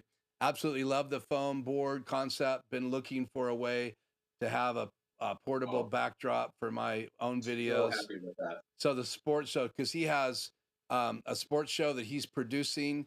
He's using some really high tech tools. In fact, Tony has got some really cool things. So if anybody wants to see how it's done, Tony's got some videos. Hopefully, eventually, we'll see more of that on his channel. But having these set designs, these are things that I really want us to collaborate. And so he's saying thanks for sharing. And I think Eric already told me if you guys have a specific question, you can email me. Those of you like Tony, you have my email. I'll copy that into a group email, and so you can Mm-hmm. ask Eric any questions. So I tell all Anything. my clients that my ultimate goal is for them to become independent as soon as possible. They have Yeah. access to me. They can buy an hour at a time. That's the minimum anytime they want. I will then schedule them. They can either do Zoom, or I have a client right now that wants to fly me to his location. So I'm going to be flying to his location. You know him because I semi did an introduction. Las Vegas and Arizona aren't exactly the same place, but Oh, yeah, that's cool. you're in Tucson. So hopefully I can do the roundabout and go through and go through your neck of the woods and see your studio up front. But so Tony said thank you. So we'll get you guys connected if you want to. Joe got in here late. Sorry I missed. This was busy. Yeah, Joe, go back and watch this live stream. I think it's quite fascinating to watch or hear the story because Eric just now launched his podcast. You can subscribe to his channel. The links are in the description, and you can watch it back. Hank was in broadcasting. Eric, he actually worked with Peter Jennings. He was behind the camera. He's a few years older than you and I. Hank will tell you exactly how old you are, but he is. But he says, are you contemplating ever a green screen? Is his question. I actually have one, and I'm at some point I will incorporate it, because when I bought all the lighting, Yeah. the guy had like all this studio stuff, and he's like, "Oh, you want this green screen?" And I was like, "Sure, I'll take it." Yeah. And I've actually thought about what would be kind of cool, and I thought about hanging that green screen over this board, Right. and then having like a live background in a podcast, or maybe showing something during the podcast, like maybe it's photos or something. I don't know, but that's going to be down the road. But yes, I have definitely contemplated that. I have one. I will use it at some point. I'm just not sure how yet. Yeah, so obviously I have a video here on lighting green screen on my channel. Doesn't get a lot of views. It's getting more views, but there's so many tools. The Blackmagic Design now has a tool that's for one camera that makes a perfect green screen. So if you decide to do green screen, it's the best tool out there. I forget what the name of that is, but Joe or Tony will probably put that in the chat. Gary says, great info. Thanks, Eric and Keith. So Gary sounds like he's ready to go. So Gary, you can hang with us if you need to head out. Joe says he'll watch the replay. So again, wrapping this up, because I do want to kind of wrap this up, Eric, First of all, thank you so much for being on the channel. I hope that everybody will go subscribe. My goal is to see, my channel support other channels like this. So you are a client. You did hire me. This is not a sponsored video. I asked Eric to be my first guest since Adam Tao was on my channel because I really liked the journey that he's on. I knew that he could handle being on the camera because of just our conversations. So I knew that that wouldn't throw him at all. But also, he had 3 new podcasts out. So he's right in that point where he's launching, on YouTube. He hasn't got on the audio podcast released yet. And I did do a survey here, a question: do you watch video podcasts on YouTube? And I'd love for you guys, if you're in the chat tonight, to answer that. If you haven't been able to chat, it's because you haven't subscribed to the channel. You're welcome to subscribe and then unsubscribe. And next week, we'll be celebrating 3,000 subscribers if no one unsubscribes. So I passed yesterday, but I never really celebrate until I'm over 3,010 because I've had people, why I was celebrating, unsubscribe to take me back under 3,000 before. Love those guys. So ECTV is here from Denver. So thank you for joining us. Give us a name if you would like. It's great to have you from Denver so Eric can see your name. I know who Tech for Fun is. That's Joe. But yeah, let Eric know. The chat's going to replay. I'm sure his wife and him will watch this later. So put your names in the chat so they can get acquainted. They can go over and check out your channels. Please subscribe to their channels. My goal is that every time I have a guest on, we'll build their channel. I'm not trying to drag more subscribers to mine. That will happen just naturally. I want to drive subscribers to some of these new voices. So his wife is going to have a spiritual emphasis podcast coming out pretty soon. If you didn't hear the earlier conversation, Eric has a podcast that's about what again? So everybody can hear it.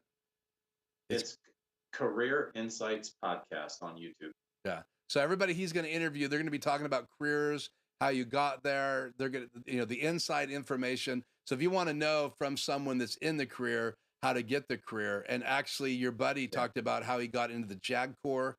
And so that's really interesting because that's another way that you can go from being a regular attorney in the outside of the military world. And then you could be a military attorney, which is called the JAG. And I think that's in more than just one branch, right? A JAG, or is that all the branches? Yeah, they're all called JAGs. So, something that I would tell, anybody that's, watching or going to watch is like, you could what if your situation till who knows how long, right? At some point, you just have to go. And so the advice I would say is start messing with your equipment early once you've figured it out. And even you're never going to feel ready. So you're just going to have to decide one day that, look, I'm just going to start recording, and realize that you're going to get better over time, and that first one doesn't have to be absolutely perfect. You can make it the best you can for that time, but it doesn't have to be absolutely perfect because it never will be. Yeah. Right. And it's just, now that I've started, it's like, wow, like I should have started a long time ago. You know what I mean? Yeah.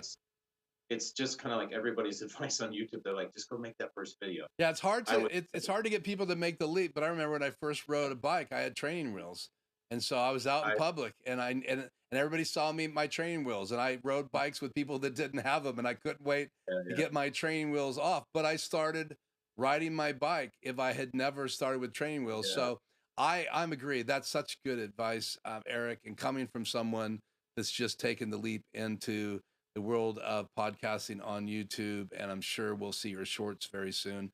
So that's last advice. So the last thing I wanted to say is, where you're living at, does it get hot in the studio?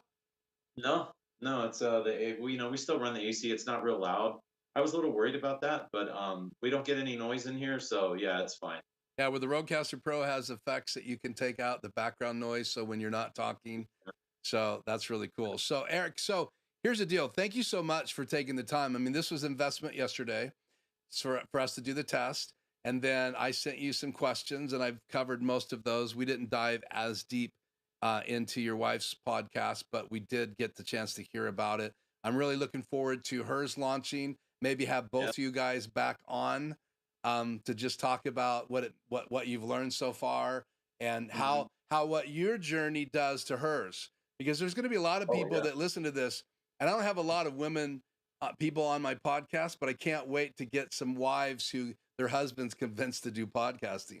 So Well, I consider myself like the crash test dummy right now because you know we're going. But that is you know, so if anybody good. had any questions, you know, they're welcome to reach out to you or me or whatever. I mean, I'm so glad that I got to do this because I know how it feels to like go on this, you know, journey, and it's very intimidating. It's scary. It's like, oh my gosh, am I really going to do this? And yeah, you totally can do it. Yeah.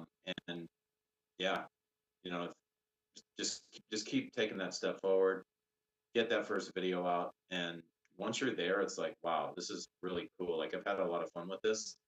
Cool. Now that it's actually going, and it's exciting when we do a podcast. Like we just recorded the 7th one just this past weekend. So that's the other thing too is I'm ahead.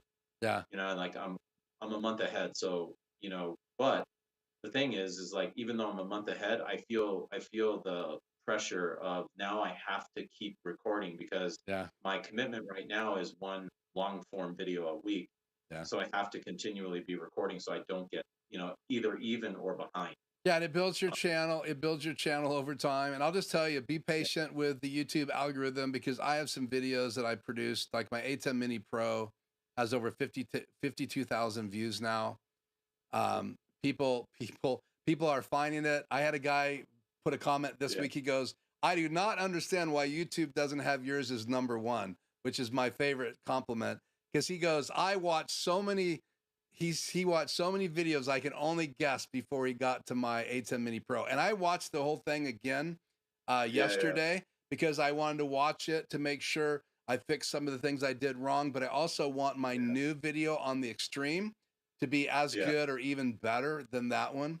And so I'll even be giving a shout out to people that gave me ideas for what I should include in that. So I'll be shouting out in my video, and that goes into production. Some I'm doing the intro tomorrow, and then I'm shooting segments over the next 2 weeks. And anyway, so, okay. Well, guys, thank you so much. I don't see any more chat or any more questions for Eric.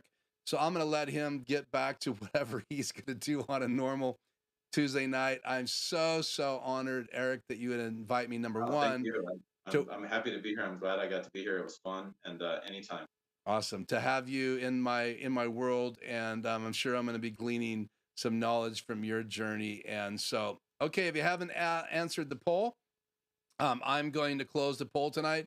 Out of all of the people that were in tonight that answered the poll, do you watch podcasts on YouTube? 86% of them, Eric, said yes.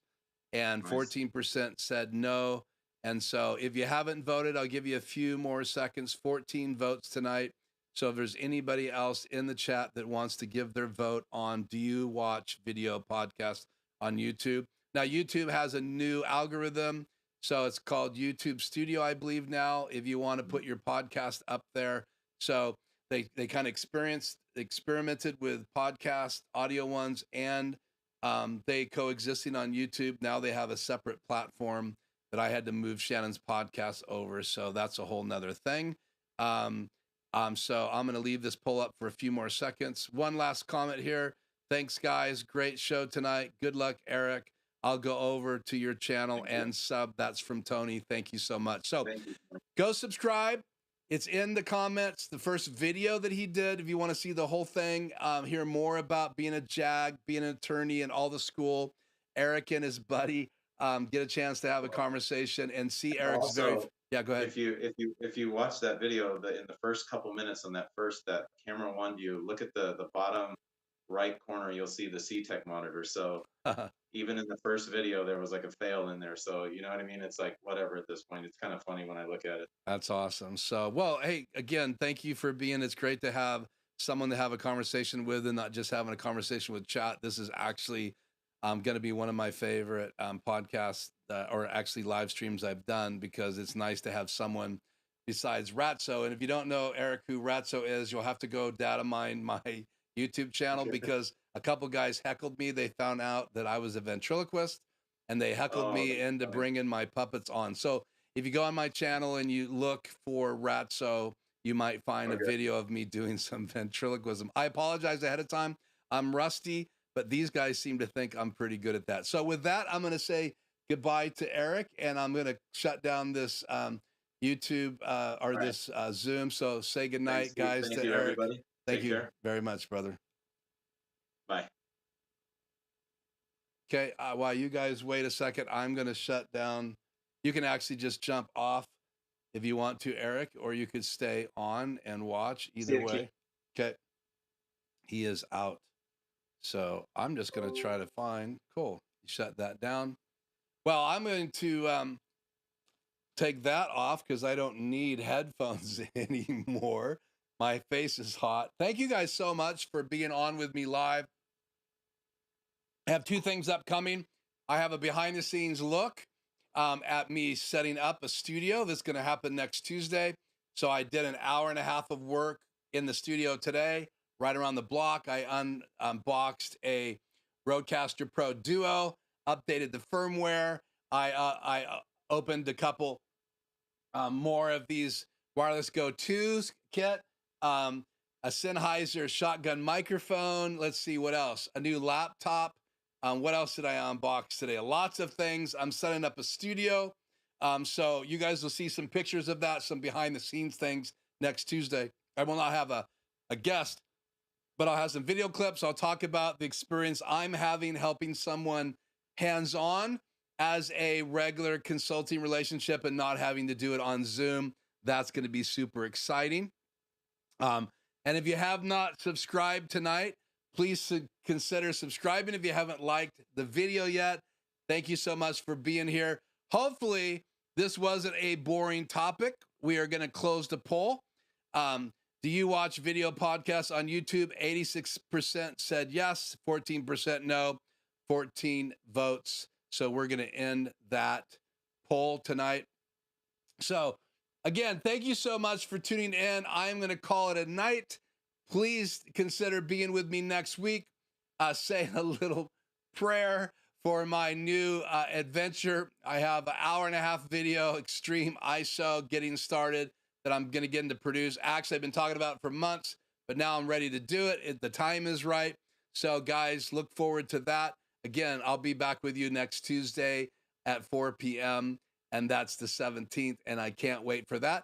The week after that, I will be out at Othello doing a tent setup on Monday, and then I'm going to bring some video back of that setup and be live with you on Tuesday night if all goes well, and I can find someone else to run the system for me, because there is going to be a meeting that I'm going to miss Tuesday night because I want to be back in the studio to show you guys clips, and then I'll be out there Wednesday, Thursday, Friday, Saturday, and Sunday, back in the studio that following Tuesday. So we shouldn't miss any lives, so that'll be great. So again, thank you guys so much for tuning in.